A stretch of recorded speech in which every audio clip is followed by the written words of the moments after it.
Welcome to behind the facade real estate scams in Pakistan. इस podcast के अंदर हम लोग अनकवर करेंगे छुपे हुए सच और एक्सपोज करेंगे कि एक परफेक्ट और लुक्रेटिव नज़र आने वाला बोगस प्रोजेक्ट अपनी तरफ इन्वेस्टर्स को किस तरह रागिब करता है। मेरा नाम है फराज अकबर, मैं हूं आप लोगों का होस्ट और आज हम लोग पाकिस्तान की रियल स्टेट मार्केट में मौजूद bogus fake real estate projects और हाई राइज प्रोजेक्ट्स के मुतालिक बात करेंगे कि ये किस तरह मार्केट में काम करते हैं, इनके ऑपरेट करने का तरीकाकार क्या है, इन्वेस्टर्स के ऊपर इनकी क्या हिट आती है, इन्वेस्टर्स इस तरह के प्रोजेक्ट्स में इन्वेस्ट करने के बाद कैसा फील करते हैं और हम लोग as an realtor as an investor अपने आप को इन बोगस और फेक प्रोजेक्ट से किस तरह बचा सकते हैं। So stay tuned. Real estate पहले दिन से पाकिस्तान में एक लुक्रेटिव इन्वेस्टमेंट अपॉर्चुनिटी के तौर के ऊपर देखा जाता है और ये दोनों लोकल और फॉरेनर दोनों इन्वेस्टर्स को अपनी तरफ अट्रैक्ट करता है। मगर जहाँ पे बहुत सारा पैसा इन्वॉल्व होता है वहाँ पे फ्रॉड होना एक आम नॉर्मल बात होती है। इस वक्त पाकिस्तान के अंदर 2021 से 23 तक स्टेट बैंक ऑफ पाकिस्तान की रिपोर्ट के मुताबिक 2 खरब रुपया फेक फाइल सिस्टम के अंदर और बोगस हाई राइज प्रॉपर्टीज और रेजिडेंशियल प्रोजेक्ट्स के अंदर ज़ाया हो चुका हुआ है। आज उन्हीं में से कुछ प्रोजेक्ट्स के ऊपर हम लोग बात करेंगे ताकि ये देख सकें कि इन प्रोजेक्ट्स ने मार्केट के अंदर कौन सा तरीकाकार इख्तियार किया लोगों को स्कैम करने के लिए। तो सबसे पहले हम लोग बात करेंगे फेक फाइल सिस्टम के ऊपर। फेक फाइल सिस्टम के अंदर सबसे पहले बात करते हुए आपके जहन में जो सबसे पहली बात आती है वो हमेशा ये आती है कि फेक फाइल सिस्टम के अंदर जो हमारे यहाँ पे पाकिस्तान में सबसे ज़्यादा फ्रॉड का तरीकाकार अपनाया जाता है वो ये तरीकाकार अपनाया जाता है कि ज़मीन मौजूद नहीं होती है या ज़मीन अगर मौजूद होती है तो बहुत कम ज़मीन मौजूद होती है। फॉर एग्ज़ाम्पल आपने 200 कनाल के ऊपर जो है एलडीए या टीएमए का अप्रूवल ले लिया और उस 200 कनाल की बेस के ऊपर आपको एलडीए या टीएमए इस चीज़ की इजाज़त देता है कि आप अपनी सोसाइटी को मार्केट कर सकते हैं ताकि आप लोगों को बता सकें कि एक नया प्रोजेक्ट आ रहा है। मगर ज़्यादातर डेवलपर्स ये करते हैं कि इस मार्केटिंग की बेस के ऊपर वो लोगों से इन्वेस्टमेंट लेना शुरू कर देते हैं, लोगों को चीज़ें सेल आउट करना शुरू कर देते हैं। उसका सबसे बड़ा नुकसान क्या होता है? फॉर एग्जांपल अब 200 कनाल के ऊपर आप मैक्सिमम कितनी फाइलें दे लेंगे? 100 फाइलें दे लेंगे, 5 मरले की, 10 मरले की 100 फाइलें फॉर एग्जांपल आप दे लेंगे। मगर हकीकतन अगर मार्केट में देखा जाए तो 2, 3, 4, 5 इवन के 10,000 तक फाइल्स भी बिक जाती हैं, क्योंकि उस वक्त आपकी जो वो चीज़ या प्रोडक्ट होता है वो रनिंग के अंदर होता है, लोग खरीद रहे होते हैं और वो चीज़ सेल आउट हो जाती है और उसका जो पैसा आपके डेवलपर के पास आ जाता है। तो डेवलपर क्या करता है? डेवलपर उस पैसे की बेस के ऊपर मजीद लैंड खरीदना शुरू कर देता है ताकि उसके ऊपर डेवलपमेंट स्टार्ट करके उसको लोगों को जो है मुख्तलिफ तरह के कटिंग्स के अंदर प्लॉट्स को जो है वो उनको दिया जा सके। बट यहाँ पे जो सबसे इंपॉर्टेंट बात आती है 90% ऑफ द केसेस के अंदर इस तरह होता है कि डेवलपर वो ज़मीन परचेज नहीं कर सकते हैं और लोगों की सारी इन्वेस्टमेंट जो है वो ज़ाया हो जाती है। अभी रिसेंटली जो लास्ट हमारी मार्केट 2020 से 23 में चली है इसमें बहुत से ऐसे प्रोजेक्ट्स हमारी मार्केट डीएचएल लाहौर के अंदर लॉन्च हुए हैं जिसके अंदर ओवर सेलिंग की गई है, यानी कि उतनी ज़मीन मौजूद नहीं थी जितनी फाइल्स बेची गई हैं। उसके अंदर ना सिर्फ हमारी डीलर कम्युनिटी बल्कि हमारे इन्वेस्टर को भी नुकसान हुआ है। हमारे बहुत सारे ऐसे डीलर भाई मौजूद हैं जिनके ऑफिस के अंदर मुख्तलिफ हाउसिंग सोसाइटीज़ के पैकेट्स पड़े हुए हैं और उनको खरीदने वाला कोई नहीं है, ना ही जिनसे उन्होंने खरीदे हैं वो ये पैकेट्स वापस लेने को तैयार हैं और ये सारा वो पैसा है जो कि मार्केट के अंदर फ्रॉड और स्कैम्स की नज़र हो चुका हुआ है। इसके अंदर एक और जो इंपॉर्टेंट चीज़ है, फेक फाइल सिस्टम के अंदर हमेशा जो सोसाइटीज़ लॉन्च की जाती हैं या जो प्रोजेक्ट्स हाई राइज लॉन्च किए जाते हैं उनके अंदर एडवर्टीजमेंट के अंदर बहुत सारा पैसा खर्च किया जाता है लोगों को अट्रैक्ट करने के लिए और उस एडवर्टीजमेंट के अंदर डिफरेंट काइंड ऑफ झूठ बोले जाते हैं, लोगों से मिसकमिटमेंट्स की जाती हैं लाइक कि जी उसकी लोकेशन बड़ी जो है वो टॉप क्लास होगी। इस तरह का प्रोजेक्ट आपको पूरे लाहौर में कहीं और देखने को नज़र नहीं आएगा। अब मैं एक प्रोजेक्ट का नाम लेना चाहूँगा। शौकत खानम के पास एक प्रोजेक्ट बन रहा है जेएसएम। जिस वक्त ये प्रोजेक्ट आज से तकरीबन 2.5-3 साल पहले लॉन्च हुआ तो उसके अंदर जो सबसे ज़्यादा लोगों को चीज़ बेची जा रही थी वो ये बेचा जा रहा था कि इसके अंदर एक दुबई का इन्वेस्टर शामिल है और आज वही दुबई का इन्वेस्टर अखबारों के अंदर इश्तिहार देता फिर रहा है कि मेरा इस प्रोजेक्ट के साथ किसी तरह का कोई ताल्लुक नहीं है, कोई इसकी किसी तरह की इंस्टॉलमेंट्स ना जमा करवाए और अगर कोई इंस्टॉलमेंट जमा करवाता भी है तो उसका मेरे साथ किसी तरह का कोई लेन देन नहीं है। अब इस प्रोजेक्ट में टोटल 4 इन्वेस्टर शामिल थे और जिस इन्वेस्टर ने अखबार में इश्तिहार दिया वो आपका ओवरसीज इन्वेस्टर है, बाकी तीनों लोकल इन्वेस्टर हैं। द थिंग इज प्रोजेक्ट चलता है नहीं चलता है, प्रोजेक्ट के क्या इश्यूज हैं, इससे हम लोगों को कोई फर्क नहीं पड़ता। फर्क पड़ता है कि पैसा इस वक्त मार्केट में स्टक हो चुका हुआ है। हम लोग ये नहीं जानते कि उन 4 पार्टनर्स के आपस में इश्यूज किस वक्त रिजॉल्व होंगे, किस वक्त लोगों को उनका पैसा वापस मिल सकेगा। और आप सोचें कि आपने एक प्रोजेक्ट के अंदर इन्वेस्टमेंट की हुई है ये सोचते हुए कि आपको बेहतर रिटर्न ऑफ इन्वेस्टमेंट मिलेगा, मगर आपका वही प्रोजेक्ट 3 या 4 साल के बाद भी आपको आपकी पूरी डाउन पेमेंट भी नहीं दे सकता। और ये वही प्रोजेक्ट है जिसके पास एलडीए के अप्रूवल्स भी थे, लैंड भी मौजूद थी, मगर क्योंकि पार्टनर्स की आपस में नहीं बन सकी तो इस वजह से वो प्रोजेक्ट आपका टोटली इस वक्त मार्केट के अंदर से आउट हो चुका हुआ है। और उसके ऊपर भी इस वक्त आप इस प्रोजेक्ट को जेएसएम को एज एन स्कैम प्रोजेक्ट के तौर के ऊपर ले रहे हैं। इन स्कैम बोगस जो हाई राइज प्रोजेक्ट्स होते हैं या बोगस जो रेजिडेंशियल हाउसिंग सोसाइटीज आती हैं, रेजिडेंशियल हाउसिंग सोसाइटीज की बात की जाए तो एक सोसाइटी जिसका बहुत ज़्यादा नाम और बड़ी ज़्यादा उसकी मार्केटिंग की गई वो कलंदर सिटी थी। कलंदर सिटी के अंदर जो आपके क्रिकेटर्स थे इंटरनेशनल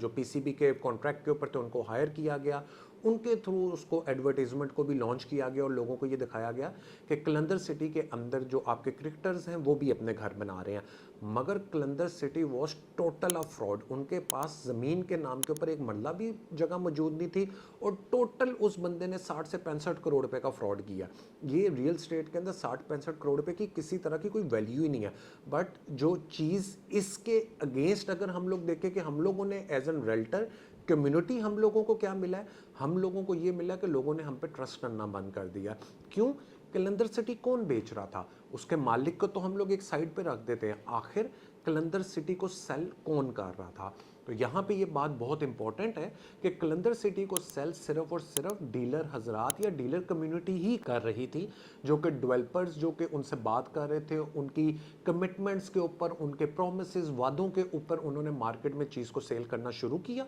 और उसके बाद डेवलपर मौके से मुकम्मल तौर के ऊपर इस वक्त गायब हो चुका है, बल्कि नज़र भी नहीं आ रहा। सुनने में तो ये भी आ रहा है कि वो शायद दुबई शिफ्ट हो चुके हुए हैं। इसके साथ हम लोग मज़ीद बात करेंगे कि डीलर कम्युनिटी को किस तरह लूटा गया। फॉर एग्जांपल कोई एक प्रोजेक्ट है, प्राइवेट हाउसिंग प्रोजेक्ट, वो फेक नहीं है, वो एक अच्छा प्रोजेक्ट है, मगर उसके अंदर हमारे डीलर्स को उनसे पैसा कैसे निकलवाया गया, उनको पहले थोड़ा सा फ़ायदा दिया गया और उस फ़ायदे के बाद जितना उनके पास पैसा था वो सारा का सारा पैसा उनसे निकलवा के उनको बिल्कुल ज़ीरो कर दिया गया। इसके अंदर मैं सोसाइटी का नाम तो नहीं लेना चाहूँगा क्योंकि सोसाइटी अच्छा परफॉर्म कर रही है, नो डाउट, मगर 2020 के अंदर एक सोसाइटी लॉन्च होती है। जिस वक्त वो लॉन्च होती है वो अपने साथ कुछ रेल्टर्स, कुछ डीलर कम्युनिटी के लोगों को शामिल करती है और उनको कहती है कि हमारे इस प्रोजेक्ट को बेचें, हम लोग इसके ऊपर आपको एक अच्छा 5% का रिबेट देंगे। अब फॉर एग्जांपल 18 लाख रुपए के प्लॉट के ऊपर 5% आपको रिबेट मिल रहा है, अराउंड तकरीबन कोई 80,000 लाख रुपए के पास, तो वो एक अच्छा डीलर का समझ जाता है कि एक अच्छा कमीशन है, छोटा प्रोडक्ट है, जल्दी बिक जाएगा, एक अच्छा कमीशन है, हमें रिसीव हो जाएगा, मेहनत कम करनी पड़ेगी और हम लोगों को ईजिली कमीशन वगैरह और सारी पेमेंट्स वगैरह हो जाएंगी। अब इसके अंदर क्या किया गया? इसके अंदर ये किया गया कि जब पहली बुकिंग उस सोसाइटी की लॉन्च हुई तो डीलर्स को रिबेट दिया जा रहा था और जैसे ही मार्केट आपकी थोड़ी सी बेहतर हुई तो फौरी तौर के ऊपर फर्स्ट बुकिंग को ख़त्म कर दिया गया और उसके बाद सेकंड बुकिंग मार्केट में लेके आई गई। मगर सेकंड बुकिंग के ऊपर डीलर को किसी तरह का कोई रिबेट नहीं दिया जा रहा था, मगर क्योंकि मार्केट रनिंग के अंदर थी, प्रोडक्ट बिक रहा था, इस वजह से जो डीलर कम्युनिटी है उन्होंने उस चीज़ को भी बेचना शुरू कर दिया। सेकंड बुकिंग को ख़त्म करके थर्ड बुकिंग लेके आई गई और थर्ड बुकिंग के ऊपर भी डीलर को किसी तरह का कोई रिबेट नहीं ऑफर किया गया। डीलर या तो ओन के ऊपर या अपने क्लाइंट से कमीशन लेके काम कर रहा था। अब यहाँ पे जो सबसे बड़ा सवाल बनता था वो ये सवाल बनता था कि जब फर्स्ट बुकिंग डिलीवरी नहीं हुई है तो उसके ऊपर ओन कैसे आ गया? और हमारे जो डीलर कम्युनिटी के लोग उस सोसाइटी के लिए काम कर रहे थे, उन लोगों ने उस सोसाइटी के मालिक से या उस डेवलपर से क्यों नहीं पूछा कि आखिर आपने एक चीज़ जो डिलीवर भी नहीं की, उसके मैप्स भी नहीं बने, उसकी बैलेटिंग, उसका कुछ भी नहीं हुआ, वह उस फाइल, एक खाली फाइल के ऊपर ऑन आखिर कैसे आ सकता है? उस ऑन को खैर बढ़ा चढ़ा के बहुत ज़्यादा कर दिया गया। तीसरी बुकिंग के क्लोज हो जाने के बाद अब ये देखा गया कि अच्छा यार, पिछले 3 साल के अंदर हम लोगों ने 3 बुकिंग्स क्लोज कर ली हैं। इन 3 बुकिंग्स के क्लोज होने के ऊपर डीलर्स के पास अच्छा पैसा जा चुका हुआ है। एक वो डीलर जो फॉर एग्जांपल 5 लाख रुपया लेके आया था, आज 3 साल गुजर जाने के बाद वो इस स्पेसिफिक सोसाइटी में काम करने के बाद उसके पास 1 करोड़ रुपया मौजूद है। जो 50 लाख लेके आया था उसके पास 2-2.5 करोड़ रुपया मौजूद है। अब सोसाइटी ने ये पैसा डीलर से वापस निकलवाना था, तो वो वापस निकलवाने के लिए सोसाइटी ने एक नया प्लान लॉन्च किया। उस प्लान के अंदर सोसाइटी ने जो पहले अपनी कटिंग्स दी हुई थी उससे भी नीचे की कटिंग्स जो है मार्केट के अंदर दी। अब डीलर्स जो है उनको ये था कि ये प्रोजेक्ट अच्छा है, ये बिक रहा है, तो ये आगे भी बिकेगा। डीलर्स ने अपनी इन्वेस्टमेंट करके वो सारे के सारे जो फाइल्स थी और सारा कुछ था डेवलपर से उठा के अपने पास रख लिया ताकि वो मार्केट में इन्वेस्टर और डायरेक्ट क्लाइंट को बेच सकें। मगर क्योंकि मार्केट स्लो हो चुकी हुई थी और किसी तरह का कोई माल नहीं बिक सका, और उस सोसाइटी का सारा माल या तो इस वक्त डीलर्स के ऑफिस में पड़ा हुआ है, या इस वक्त जो इन्वेस्टर्स जिनके पास वो फाइलें पड़ी हुई हैं उनके लिए भी वो जस्ट एक रद्दी का टुकड़ा या पीस ऑफ पेपर रह चुका हुआ है। अब मेरा यहाँ पे अपने डीलर कम्युनिटी और डीलर भाइयों से ये सवाल बनता है कि आपने उस सोसाइटी के लिए इतनी दिल जान से काम किया, सारा कुछ किया, मगर उन लोगों ने आपके मुतल्लिक 1 सेकंड 1 मिनट के लिए भी नहीं सोचा, और उन लोगों ने, आप लोगों ने बेशक उनके बेस के ऊपर जो पैसा कमाया था, उस सोसाइटी ने इंतहाई चालाक तरीके से वो सारा का सारा पैसा आपके जेबों से निकाल के अपने पास, अपने लॉकर्स और अपने अकाउंट्स में डंप कर लिया है। और अब आप सबको मंथली और वीकली मीटिंग्स के नाम के ऊपर मीठी मीठी गोलियां दी जा रही हैं जो कि आप उनसे लेके आगे अपने क्लाइंट को दे देते हैं। तो यहाँ पे मैं आपको ये कहना चाहूँगा, कभी भी किसी भी प्राइवेट प्रोजेक्ट के ऊपर तब तक ऑन नहीं आ सकता जब तक वो डिलीवर ना हो जाए। और अगर कोई ऐसा प्रोजेक्ट जो कि डिलीवर होने से पहले ऑन में जा चुका है तो वो एक फेक प्रोजेक्ट है। उसके अंदर ऑन जितना भी है वो इन द एंड माइनस हो जाएगा, क्योंकि उस सोसाइटी के अंदर डेवलपमेंट चल रही है, अभी तो वो चीज़ डिलीवर भी नहीं हुई है। और इसमें एक और ख़ास पॉइंट ये भी है कि फॉर एग्जांपल कोई सोसाइटी लाहौर शहर से 10 किलोमीटर 12 किलोमीटर दूर जाके अगर उन्होंने लॉन्च कर दी है, उसको डेवलप होने के अंदर टाइम लगेगा, वो फौरी तौर पे तो डेवलप नहीं हो जाएगी। अब डेवलपर्स क्या कह रहे हैं कि फॉर एग्जांपल जी हम लोगों ने ए ब्लॉक के अंदर पोजेशन दे दिया, हमने अपनी सोसाइटी के ओवरसीज ब्लॉक में पोजेशन दे दिया। उन सोसाइटीज़ के आसपास अभी कुछ भी नहीं है, वो जंगल भी नहीं, वो तो उससे भी कुछ आगे की चीज़ें हैं। तो उन सोसाइटियों को बेसिकली डेवलप होने के अंदर टोटली तकरीबन कोई 8 से 10 साल का टाइम चाहिए होता है। तो जो आप आज प्राइवेट सोसाइटीज़ की इन्वेस्टमेंट कर रहे हैं वो 8 से 10 साल के अंदर जाके आपको पे ऑफ करना स्टार्ट करती हैं। इसके अंदर हमारे अगर देखा जाए तो सबसे अच्छी एग्जांपल जो है अल कबीर ऑर्चर्ड की दे सकते हैं कि 2016-17 में जिस वक्त वो रायबंड रोड पे लॉन्च हुआ था, तो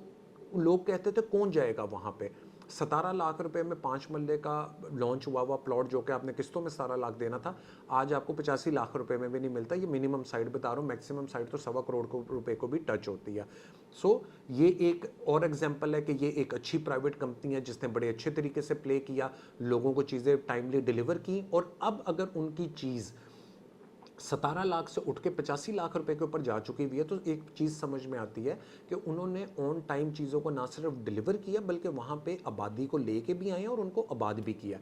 इसी तरह अगर हम लोग हाई राइज प्रोजेक्ट की तरफ बात करें तो जो सबसे बड़ा मेरा कंसर्न है हाई राइज प्रोजेक्ट से मुतलिक वो ये बनता है कि कोई भी पाकिस्तान में हाई राइज प्रोजेक्ट से मुतलिक आपको सही इंफॉर्मेशन प्रोवाइड नहीं करता। आप हाई राइज प्रोजेक्ट के अगर पेमेंट प्लान्स देखेंगे आपको 3.5 से 4 साल का पेमेंट प्लान नज़र आता है, मगर प्रोजेक्ट डिलीवर आपको 8 साल के बाद ही जाके हो रहा होता है। अब अगर हम लोग इसको देखें कि दुबई में किस तरह ऑफ प्लान प्रोजेक्ट्स आते हैं, दुबई का कोई भी आप of plan high rise project उठा के देख लें, उसकी जो मिनिमम टाइम लाइन है वो 7 to 8 ईयर्स की है। मगर पाकिस्तान में क्योंकि हर चीज़ आप अगले को धोखा देना चाहते हैं, उसके साथ फ्रॉड करना चाहते हैं कि जी सच बोलेंगे तो अगला इन्वेस्टमेंट नहीं करेगा, तो इन चीज़ों को मद्देनज़र रखते हुए पाकिस्तान में